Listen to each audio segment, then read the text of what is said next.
Welcome to the Hued Sunset, where scripture comes alive with depth, color, and meaning. If you're joining us for the first time, we're so glad you're here.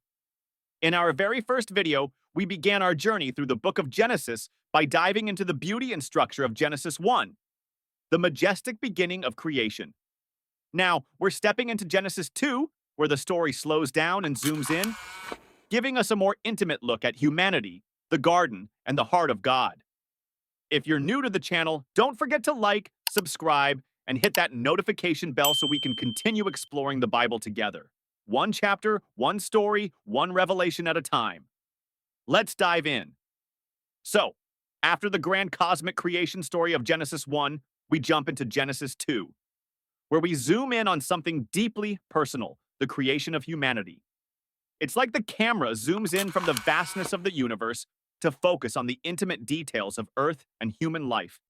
Remember, on day 7, God rested, and the creation process was complete. But in Genesis 2, we get a closer look at how God formed humans and established the Garden of Eden. Here's where it gets amazing. It all starts with the earth, still not fully flourishing yet, just a barren land with no shrubs, no plants, and no rain. Why? Because there was no one around to take care of the earth. That's when something special happens. God decides to form a man, not just by speaking this time, but with his hands. He shapes the man from the dust of the ground. Imagine that, God's fingers molding Adam from the earth itself. And then, breathe. God breathes his very life into Adam's nostrils, and suddenly, the man is alive. Now, God doesn't just leave Adam there to wander. He knows the man needs a home, a place of beauty, purpose, and work. So God creates a garden, the Garden of Eden. Picture the most beautiful garden you've ever seen, with rivers, trees, and every kind of plant and fruit you could imagine. And God places Adam right in the middle of it. Then, God gives Adam a job. Yep, you heard me right. Even before the fall, Adam's first task is to care for the garden, to work it,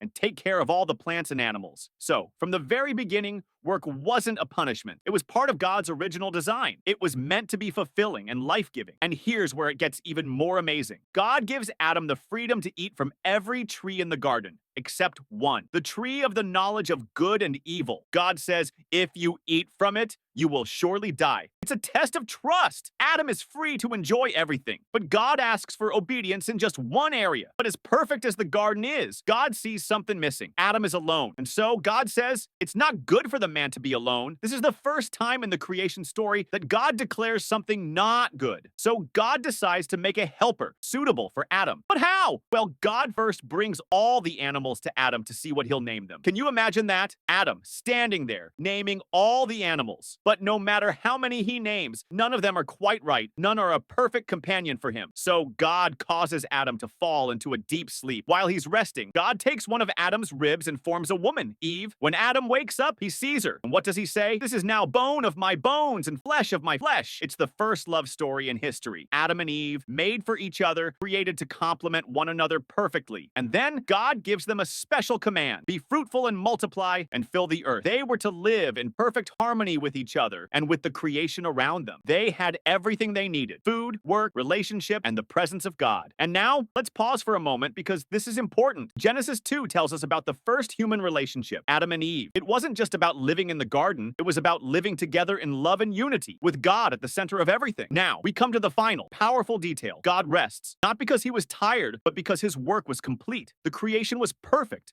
and everything was in place. And so, in Genesis 2:2, we read that God blesses the seventh day and makes it holy, setting apart a day for rest, reflection, and enjoying the beauty of all he has made. Genesis 2 is more than just a continuation of the creation story. It's about God's love for humanity, his desire for relationship, and the way he crafted the world to work in perfect harmony. From the first breath of life to the first human companionship, it sets the stage for everything that follows. It's a reminder that we are made for connection with God, with creation, and with each other. And in today's world, Genesis 2 reminds us that our lives too are meant to be lived in harmony. We're created to work and care for the world, to enjoy relationship, and to rest just like God did on that first Sabbath. It's a picture of balance, where work, rest, and relationships all come together in peace. And there you have it, Genesis 2, the creation of humanity, the garden, and the first love story of Adam and Eve, a world made for connection, rest, and purpose. The story continues, but this chapter gives us the blueprint for how it all began. Thank you so much for spending this time with us here at the Hued Sunset. As As we close our look at Genesis 2, may we carry the beauty of God's design into our everyday lives, remembering that from the very beginning, we were made with purpose, intention, and love. If this video encouraged you or gave you something to reflect on, don't forget to like, subscribe, and hit the notification bell so we can keep walking through Scripture together, one chapter at a time. There's so much more ahead, and we're just getting started. This is the Hued Sunset, where every verse holds color. God bless you, and see you in the next one.